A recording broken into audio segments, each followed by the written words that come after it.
দিদার মোল্লা সহ অন্যদেরকে আটক করতে হবে এবং তাকে বিএনপির সকল সাংগঠনিক পদ থেকে বহিষ্কার করতে হবে।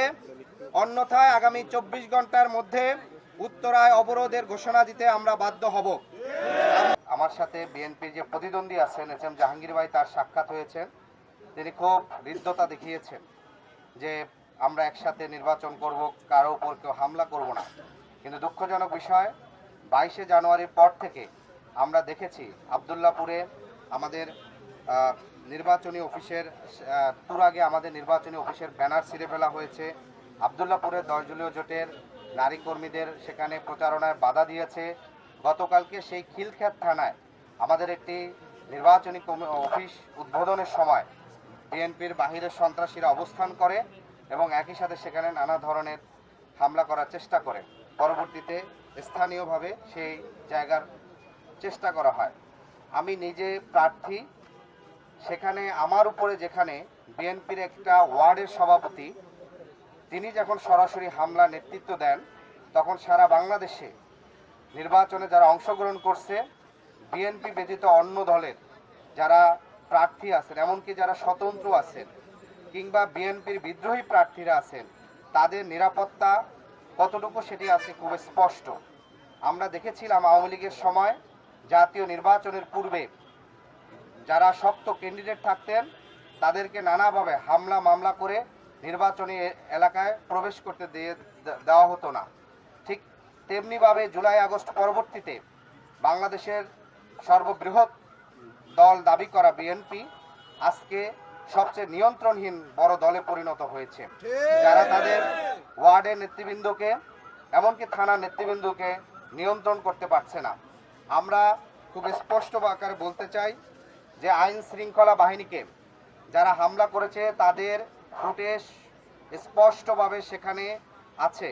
গণমাধ্যমে ইতিমধ্যে হামলাকারী মোহাম্মদ দিদার মোল্লা সহ অন্যদের ছবি স্পষ্ট করে আছে, হামলার ছবি দেখা যাচ্ছে।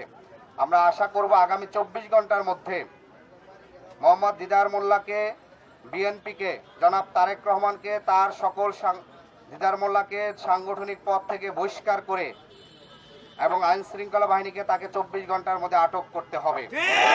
অন্যথায় জুলাই পরবর্তী এই বাংলাদেশে কোনো ধরনের সন্ত্রাসী হামলা বরদাস্ত করা হবে না।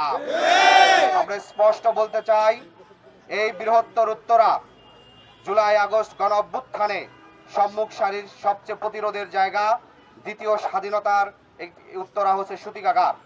অতএব এই উত্তরা সবচেয়ে বেশি শহীদের জনপদ।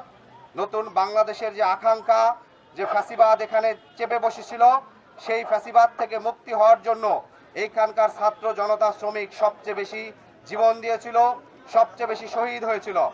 যদি এই ধরনের সন্ত্রাসী হামলার প্রতিবাদে যদি বিএনপি কোনো ধরনের সাংগঠনিক ব্যবস্থা, আমরা দুটি দাবি, প্রথমত তাকে সাংগঠনিক ব্যবস্থা নিতে হবে, বিএনপিকে অতি দ্রুত তার সাংগঠনিক পদ থেকে অব্যাহতি দিতে হবে।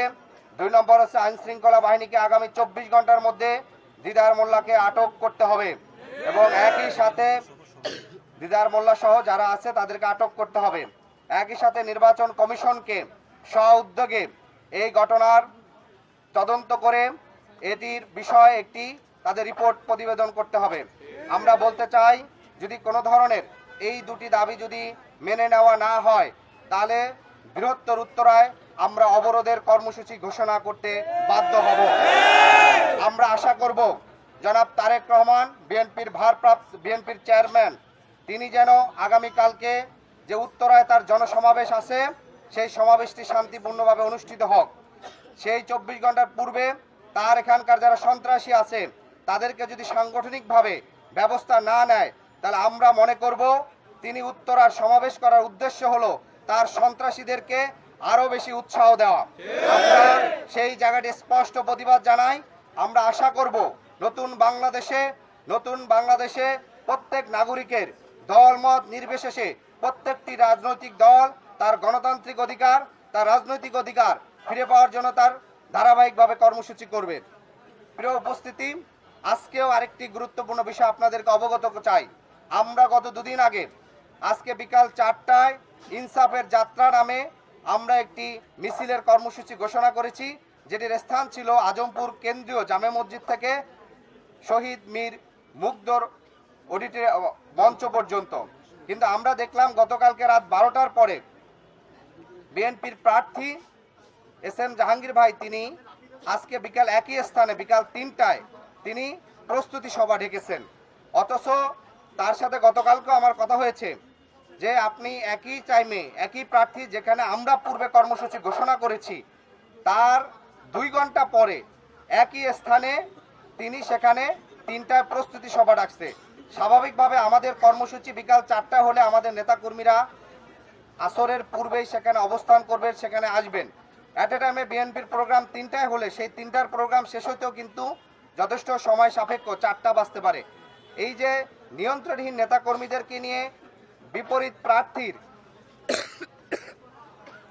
প্রোগ্রাম স্থলে তিনি প্রস্তুতি সভা ডেকেছেন, এতে আমরা মনে করি তিনি তার নেতাকর্মীদেরকে নিয়ন্ত্রণ করতে ব্যর্থ হবেন।